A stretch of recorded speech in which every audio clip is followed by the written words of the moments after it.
कहते हैं कि बंटवारा किसी मुल्क की सिर्फ ज़मीन का ही नहीं, बंटवारा लोगों की भावनाओं का भी होता है।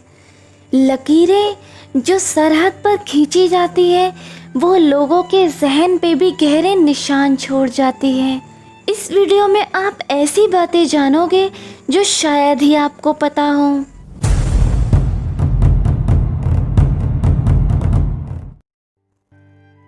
नंबर 15। भारत के विभाजन की तारीख घोषित हो जाने के बाद बहुत से मुसलमानों ने ये मांग की कि ताजमहल को तोड़कर पाकिस्तान ले जाना चाहिए और वहाँ फिर से इसे बनाया जाना चाहिए, क्योंकि ताजमहल आखिरकार एक मुसलमान बादशाह ने बनवाया था। लेकिन ये मांग कोई जोर नहीं पकड़ सकी। नंबर 14। कुछ हिंदू साधु कह रहे थे कि चाहे कुछ भी हो जाए, सिंधु नदी पाकिस्तान के पास नहीं जानी चाहिए, क्योंकि सिंध के बिना हिंद भला कैसे हो सकता है। भारत की संस्कृति सिंधु, गंगा और सरस्वती नदी के किनारे फली फूली है। नंबर 13। माउंटबेटन दोनों देशों की इंडिपेंडेंस सेरेमनी में शामिल होना चाहते थे, इसलिए भारत को आज़ादी मिली 15 अगस्त को और पाकिस्तान को आज़ादी मिली 14 अगस्त को। अगर दोनों देश एक ही दिन आज़ाद होते तो माउंटबेटन के लिए दोनों देशों के समारोह में पहुंच पाना मुमकिन नहीं होता, इसलिए दोनों देश अलग अलग दिन आज़ाद हुए। नंबर 12। पाकिस्तान एक अलग देश बना था। उस वक्त उसके पास अपनी कोई करेंसी नहीं थी। 1948 तक पाकिस्तान ने भारतीय नोटों पर पाकिस्तानी मोहरें लगाकर भारतीय करेंसी का इस्तेमाल किया था और 1948 के बाद पाकिस्तान में पाकिस्तानी रुपीस का इस्तेमाल होना शुरू हो गया था।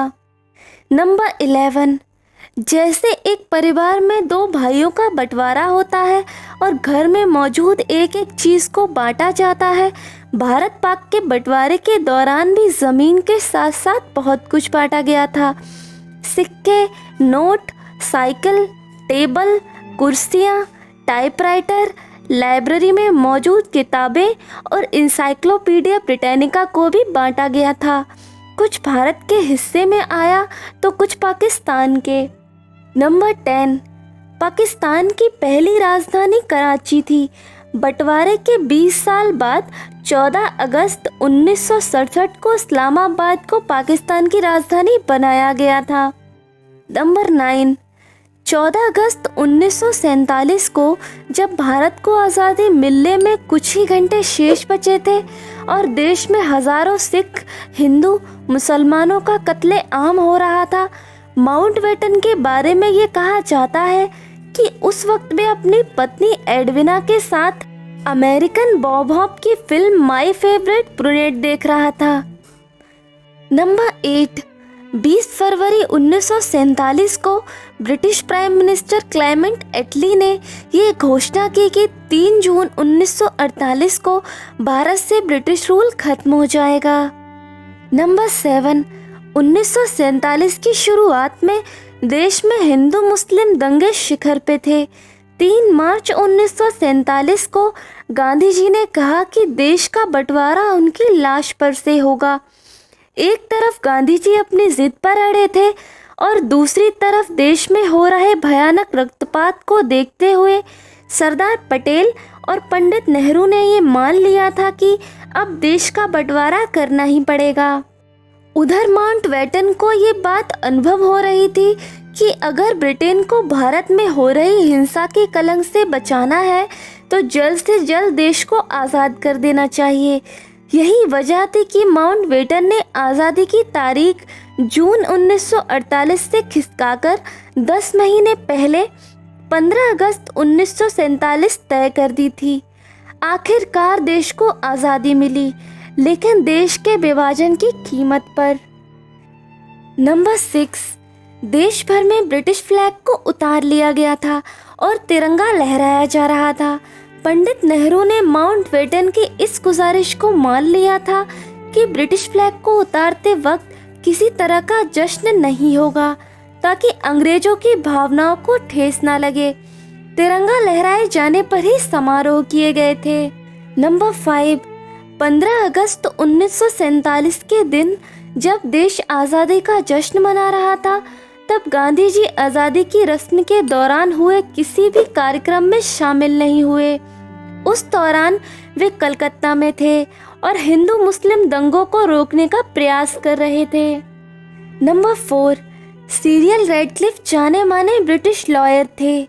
इन्होंने भारत पाकिस्तान के बीच सीमा रेखा खींची थी। आपको जानकर यह हैरानी होगी कि रेडक्लिफ को भारत और पाकिस्तान के बाउंड्री लाइन सेट करने के लिए बंटवारे से महज कुछ ही हफ्ते पहले भारत बुलाया गया था। इससे पहले ये कभी भारत नहीं आए और न ही इसके बाद कभी भारत लौटे। रेडक्लिफ को भारत की संस्कृति, व्यापार, राजनीतिक स्थिति, लोगों के आपसी रिलेशन, नदियों के बारे में और भारत के गांव की स्थिति वगैरह के बारे में कुछ भी नहीं पता था।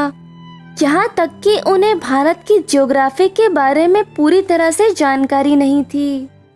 नंबर 3, 15 अगस्त 1947 को दोनों देश आज़ाद हो गए और देश का बंटवारा हो चुका था। लेकिन माउंटबेटन ने रेडक्लिफ की सीमा रेखा निर्धारित करने वाली रिपोर्ट आज़ादी के 2 दिन बाद 17 अगस्त 1947 को पब्लिश की थी। ये एक बड़ा कारण था कि देश की इतनी बुरी हालत हुई और इतने लोग मारे गए, क्योंकि आखिरी समय तक लोगों को पता ही नहीं था कि पंजाब का कौन सा हिस्सा पाकिस्तान के पास रहेगा और कितना हिंदुस्तान के पास। लोग बेहाल होकर सिर्फ अपनी मंजिल को तलाश रहे थे। नंबर 2, हिस्टोरियन माइकल एडवर्ड्स ने लिखा है कि माउंटबेटन भारत की स्थिति को संभालने में बिल्कुल नाकाम रहा। जितना टाइम उसने दोनों देशों के झंडे तैयार करने जैसे मसलों पर बर्बाद किया, उतना टाइम देश की असली समस्याओं पर नहीं लगाया। नंबर 1, बंटवारे में कितने लोग मारे गए और कितने लोगों ने अपना घर छोड़ा, इस बारे में कुछ भी प्रमाणिक रूप से नहीं कहा जा सकता। लेकिन ये अंदाज़ा लगाया जाता है कि 2 लाख से लेकर 20 लाख लोग मारे गए थे और करीब 1,40,00,000 लोगों ने अपना घर छोड़ा था।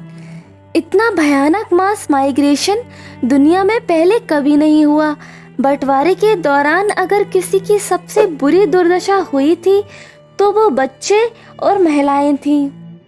दोस्तों, अगर आपको ये वीडियो अच्छी लगी हो तो प्लीज़ इस वीडियो को लाइक करिए, कमेंट करिए और चैनल को सब्सक्राइब करना बिल्कुल भी मत भूलिए।